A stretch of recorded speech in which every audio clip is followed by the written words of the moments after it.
Welcome to Carolina Sculpture Studio. My name's Clint Button and I'm a granite sculptor. Welcome to video number 120 of the Virtual Stone Carving Apprenticeship. Been working on the stone, been working in the office, and we've had a lot of things going on lately. And I'm trying to figure out how I can do video on all of it because it's all part of the process. Carving stone's great. This is the cherry on top when I actually get to get in the studio and work and cut stone, because if you have a chance to work for somebody like I did for the apprenticeship for the years that I started doing this, take advantage of it. It's really hard to understand, and in a lot of ways I kind of did understand it because I've been through my culinary apprenticeship and worked for years as a cook, as a sous chef, as a garde manger, as whatever. I'd done all these different things where all I had to do was go into work and cook. And the chef gave me a list of this or that, or the sous chef gave me a list of what I had to do, or we had a set menu that changed every 3 months, and it was very structured. And you go in and you just put your head down and you just work, and you accomplish so much in terms of learning and developing fluency. And then when I got to carve, I really didn't have expectations of opening the studio on my own. Gary at one point said something. He was talking about selling the studio. I told him I'd buy it. And, what he wanted to do and what I wanted to do didn't click, put it that way. So when I was set free, I kind of figured, well, I had my fun. It was great. I'm going to go. We already had the house bought here to move from Vermont. We weren't planning to stay in Vermont. It just wasn't where we wanted to be and raise kids and stuff like that at this point in our life. It's hard to slow down that much when you're used to being in the outside world. And so we came down here, and all of a sudden I was an artist because I'd been a sculptor and carver for years, and all my credentials were kind of irrelevant. People didn't think I still knew how to do anything else in terms of who was hiring. And I really didn't want to go back in the kitchen. That wasn't my burning desire. So we opened the studio, and it's like being the executive chef. You're in charge of everything. And you spend all your time doing all the office and the admin and the politics and the PR and the advertising and the money and all these other things. So you hope to get in the studio and cut some stone. Just like the chef doesn't get to shake pans anymore. He's telling everybody else what to do and how to do it. And so we've actually had a good few days. We sold some work that is on the channel. I did a short video on the Fort Prince Monument that's here locally. It's to commemorate a Revolutionary War era monument that was the first fort here in this part of the country that was made to protect one group of people from another. And I don't know if it was to protect the settlers from the Indians or the natives from the settlers, because the settlers were a bunch of thugs that didn't care. And then it was involved in some of the revolutionary battles with who held it and whatever. But see if I can put a little bit of video in here. It's pretty cool. But it was erected in 1900, on July 4th of 1900. So next year will be 125 years. And it had a big granite sphere on top, polished sphere. And so, my expectation is that was done, and this is what we discussed with them, because the group that's wanting to restore it, the original ball's gone, and it's probably downhill somewhere below it, but whether we could ever find it or not, who knows, because people like to see how far things will roll down a hill. But they contacted me about reproducing the ball with the ball on, and it looks like that project's going to be a go. So in the future, we'll be cutting that. And I had, pointed out that 125 years ago, it probably would have been polished largely by hand, and they may have had pneumatic polishers, but when they were cutting that thing in 1899 or 1900, they didn't have the same technology that we've got now to make it easy. So somebody had to actually do it right. We're going to try to reproduce it somewhat in the, I'll use some more modern tools with the saws and everything, but try to cut it by hand versus putting it on a grinder to grind it into a sphere. And then we've got to chew it up and polish it and handle it. So that'll be some good videos, because it's basically a big Atlas stone.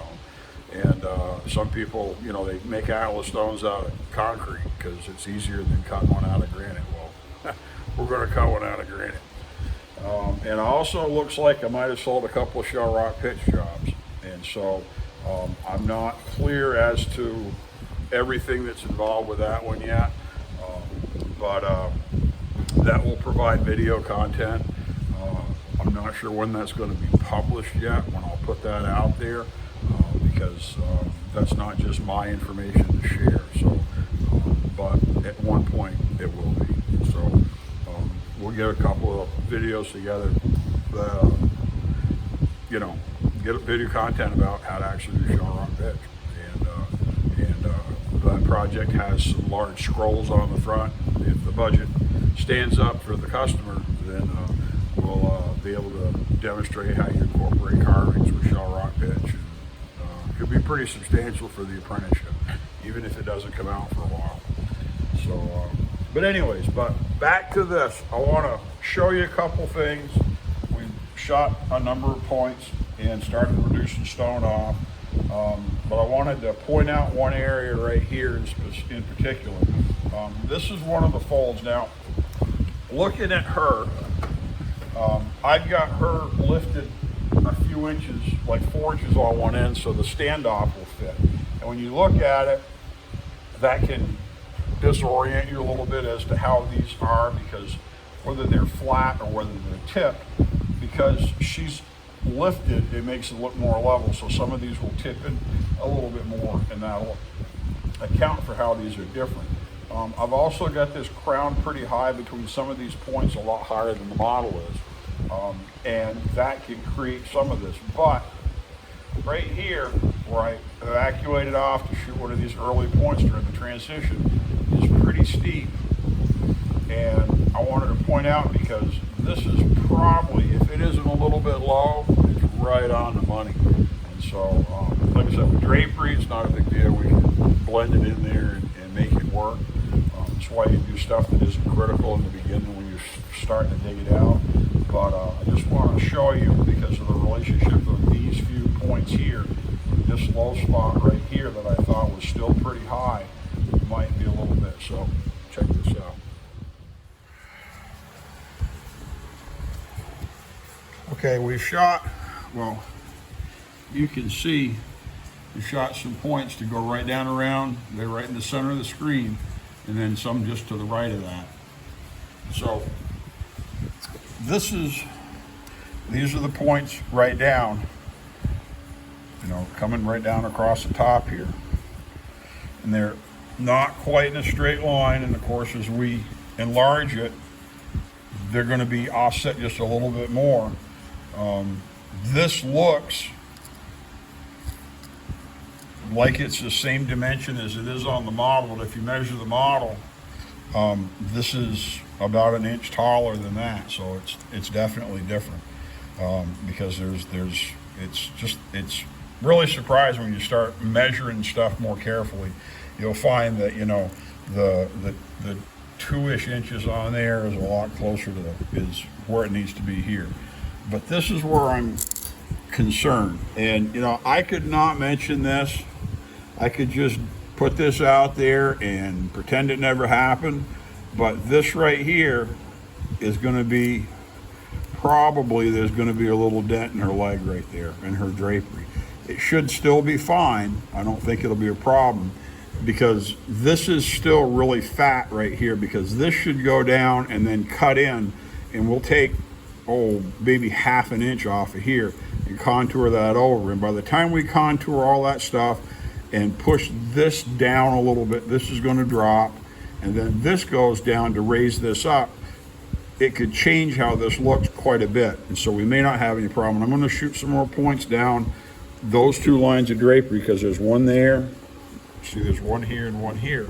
I'm going to shoot basically down this line of drapery here and down this line of drapery here to try to pull that leg together, and we'll see how it looks. And then I'll slowly, because I can go, remember we were going to add an inch below this line. I can go to about this point on her knee, and so we're right over in here as to where we can go.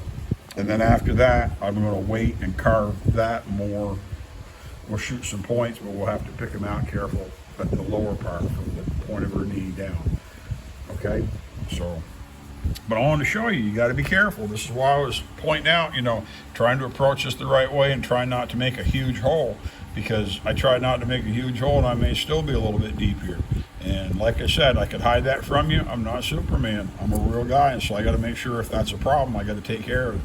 So, and we'll work that all out, and we can fix that with the draper, I think. But I think we're pretty close. I don't think it's a bad problem, but it can go bad really quickly. If I'd taken a big hole out here and gone way over here, it would have been a problem. Okay, so swing some more points. Let's get this working. Before I start carving, the other thing I wanted to mention, while we've been working through this shell rock pitch project, the sphere project, I mean, I don't know, they're all quoting jobs, they're all how you quote work, but there wasn't really anything. That's a restoration project, and we knew exactly what they wanted. We just had to figure out the dimension, and I'm trying to figure out how to do some video on how you quote work, how you figure out what you need, and how you work with a patron to develop a project. And I'm still trying to fine tune it, because I don't know exactly the right way to put it together. There isn't one right way to do it. It's not like swinging the compasses and it's all going to hit an exact spot. You've got to have an understanding of your work rate, how fast you can produce stone, your overhead, how much it costs for you to do the work, your materials, what's available, what's not, because it's really easy to talk. And that was a particular issue with this job that has a lot to do with doing shell rock and the dimensions of stone that are easy to get in order to produce the best result, because depending on how the grain runs in the stone has a big impact on how the shell rock either works or doesn't work, or if it does work, how it looks, whether it looks really good or it just kind of looks so-so. And so you're constrained by the way the quarries budget, the manufacturers budget the quarry, the way they cut the stone in order to get the grain the right way. And that has a lot to do with doing statuary work as well, because you can get stone up to a certain dimension with grain going the right way, and then after that, the numbers go right through the roof. And if you can get the work, the stone. Quarries, like up in Vermont, used to keep stone like that. They always pulled some, they always had some. And it's been 20 years since that was the case. Quarries now are much more likely to they have a different perspective, because basically there's fewer and fewer people left like me that actually work the stone in a complicated or in an ornate fashion, to where there's just not a market for stone like that. And so they're doing basic sawed, cut, whatever, pretty straightforward work. And so there's no reason for them to have that extra stone. It's actually a liability money-wise, because it's not cost effective. So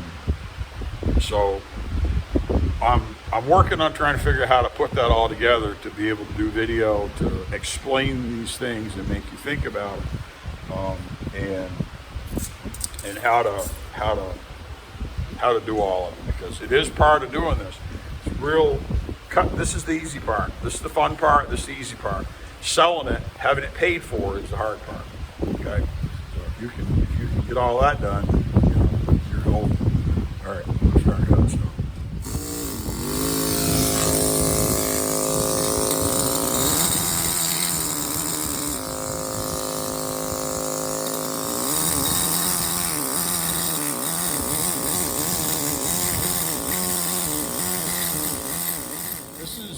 the benefit of using a ripper, okay? And a ripper has a few teeth, 3 or 4 teeth, and it's got a square section, so you can go straight down. Now I use just a machine chisel that I cut teeth on and squared the end like a ripper, but because it tapers, it's only good for just a little bit of depth. I can take a ripper and cut a channel. Then we can break off a whole bunch because the grain's going up and down. And you'll find a lot of the older tools, the big stuff, they have these huge rippers that are like an inch wide. They're in them in bumpers and stuff, and they'll eat some stone. This is how you relieve a lot of stone when you can't get at it with a saw and it isn't a drilling iron.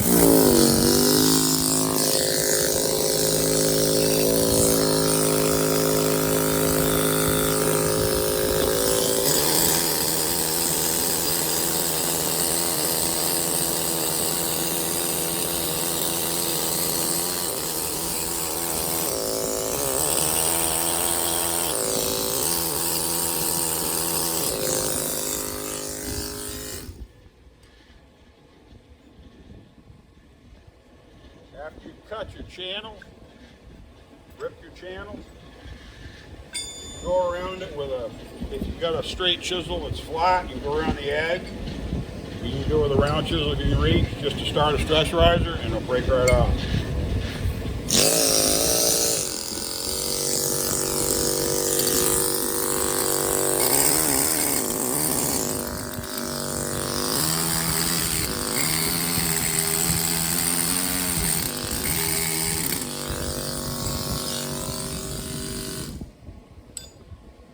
That. But that's how a lot of the old stone was blocked out and relieved.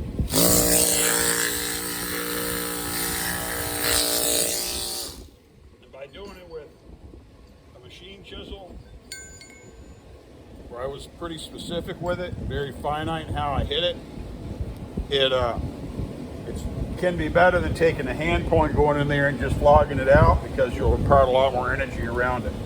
So this is still out quite a bit, and I don't want to go too much deeper because I think this next point is going to come out a little bit and it'll be pretty close in here. So let's see where it goes. I'll start working. I'll probably shoot this next point right in here, and I know we're okay because I've got a point right here for her feather, and it's inboard of the feather. So, but it should be, it'll be pretty close in there. I won't have to go very deep. I'll probably take a little bit more off right here just to bring that in line with where that point is, because I know that straight down to that feather is okay, but I don't want to go too much deeper. So I'll just take and start over here and rip this and just open this up and have that a flat face.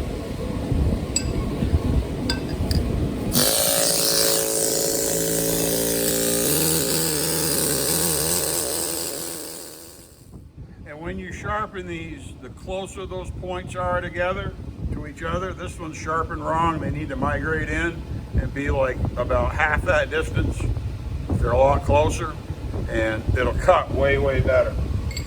But when you're starting the line, if you need to, these little ones really go fast.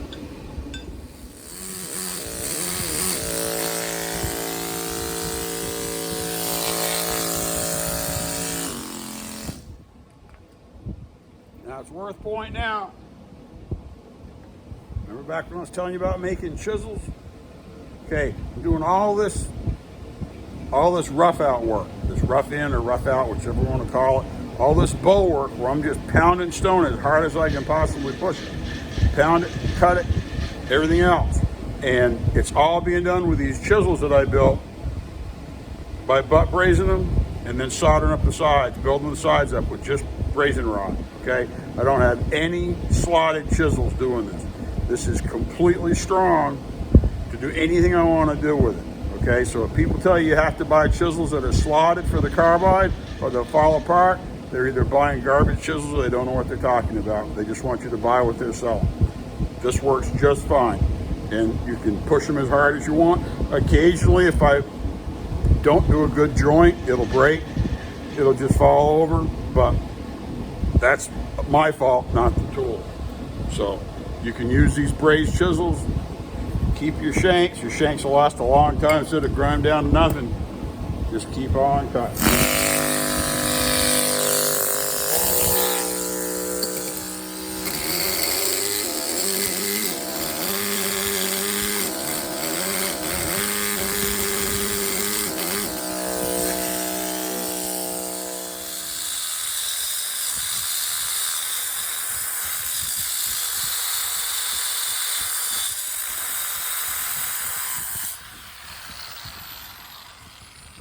Pretty tedious in the beginning because you're trying to open up a big hole and you just don't have room for things like a saw, and you can drill them, but you got to be really careful not to drill too deep or to abuse this. And so, but once you get it opened up enough where you got room where you can get a saw in there a few different ways, you can really start going, and the progress can go a lot faster. So don't get impatient in the beginning because it takes a long time to open stuff up, and you just got to keep working at it. And as it opens up, the more it's exposed, the easier it is to just cut off and work your way up, because we'll pretty much start, just going to go right up here and work up through and do our upper portions. It should be great. So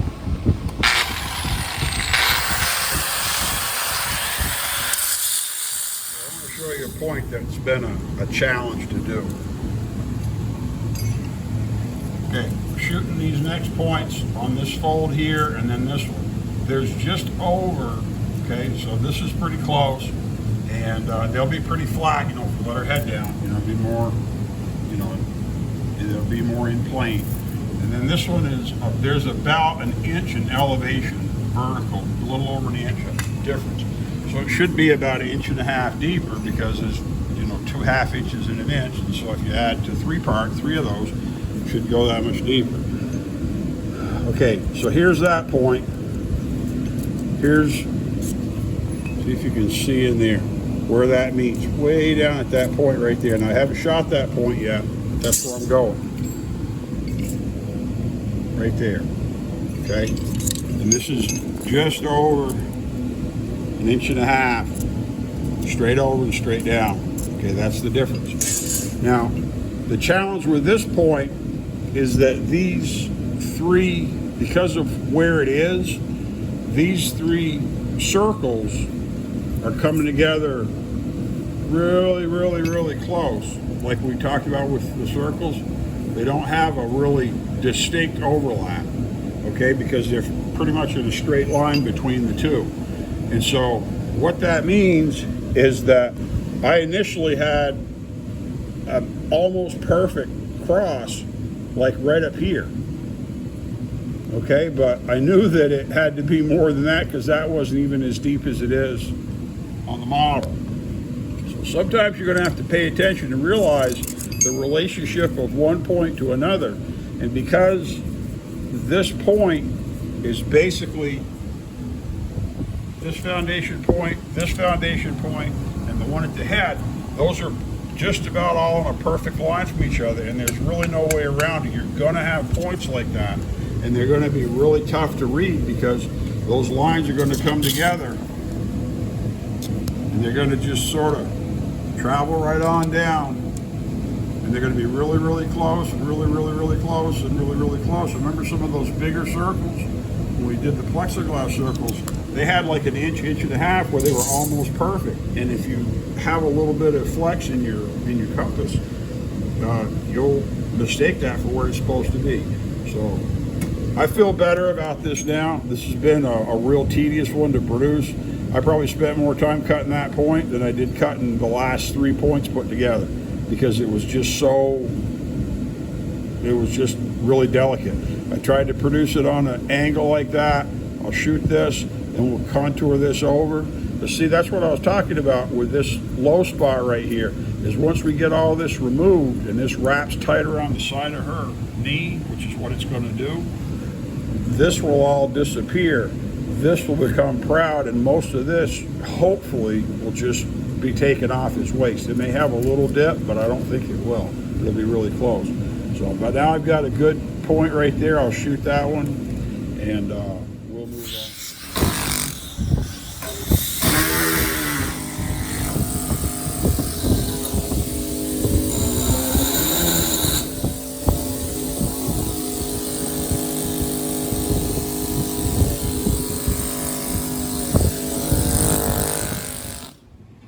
one more thing I wanted to point out.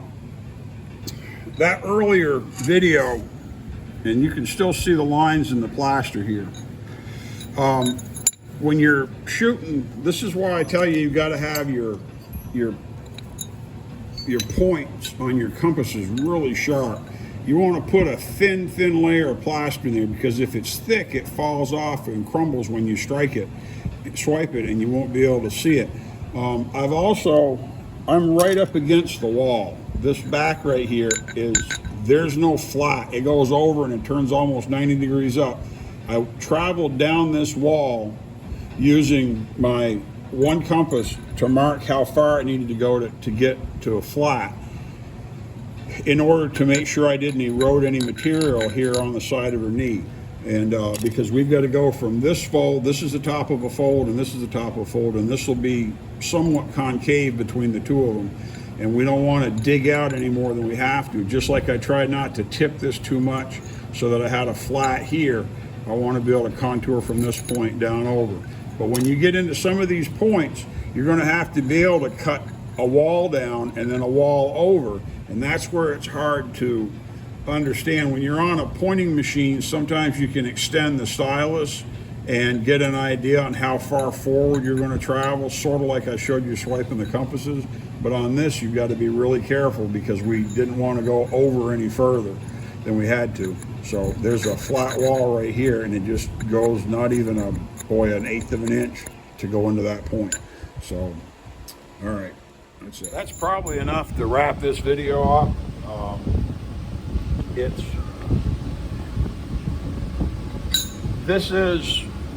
There's a lot of judgment calls when you're doing this. The compasses work, and you have to trust them. But then you get into places where there's position issues, location issues, like I was talking, when all three of those points, the two foundation points and the job point, target point, are basically in a straight line from each other. Those circles are going to come down and be really close for a long ways. They're going to just barely, and it's hard to read them. So sometimes you may have to take a measurement, do an elevation with a ruler between the points on the model, expand it on the triangle, or take a caliper, and open a caliper up, because you could very easily take this dimension here, on the model, and swing it and enlarge it and have it, and you've got that to gauge with, to know how deep you need to go, because there's going to be points that you can't avoid. And this is I mentioned it earlier in I don't know, one of the videos. The only book I've ever seen that has any discussion about swinging the compasses. They show using 3 compasses to do a bas relief, just a flat bas relief that's very small.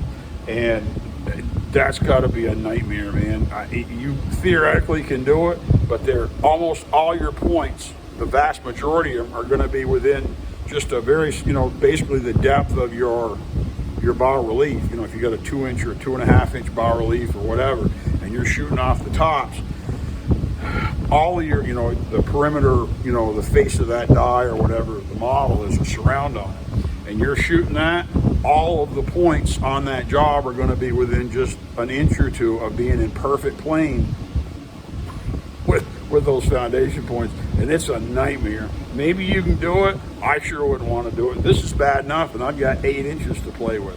But because we're close to in plane with that, even though it's off to one side and not straight line, in 2 different directions, because they're in plane almost, it makes it really tough. So, but that's where you got to have some judgment to look at it and say, wow, that's really not right. And that's a point on the job, is in terms of detail or carving. You've got a little more leeway with something like that than you do with a foundation point. If you got a foundation point, you really want that foundation point to be obviously different, because we tried to measure this off the background here where this foundation point is to that one, and compare it and get a good baseline to understand where we are. Because if your foundation points on the model and the job aren't in correspondingly exact positions, then the pointing just goes all over the place. And so it's you've got to be careful and really try to make sure that it's